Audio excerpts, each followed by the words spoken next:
學校最近參加咗提升學生線上閱讀能力研究計劃。呢個計劃嘅目的係為咗了解學生線上閱讀嘅表現，並為學校提供回饋，以提升學生嘅閱讀素養。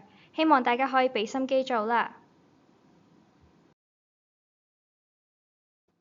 而家請大家用 iPad scan QR code 進入平台。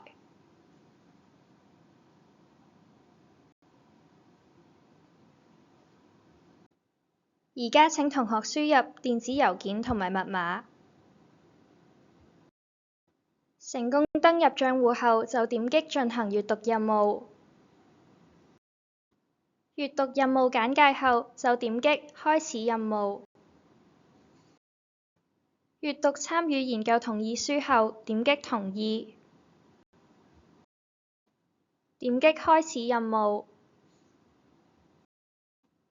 測試版面嘅頂部會有測試嘅題目數量、進度同埋尚餘嘅時間。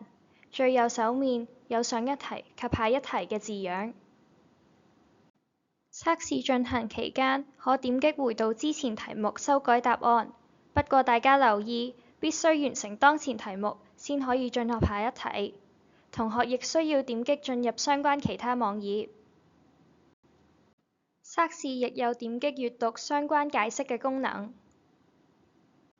測試題目包括：一、單項選擇題；二、短答題；三、判斷對錯題；四、先選擇後短答題；五、先點選後放入方格題。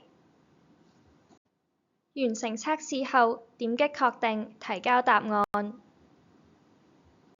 完成測試後，再點擊開始進行問卷調查。完成問卷後，點擊提交。最後，同學可以登出平台。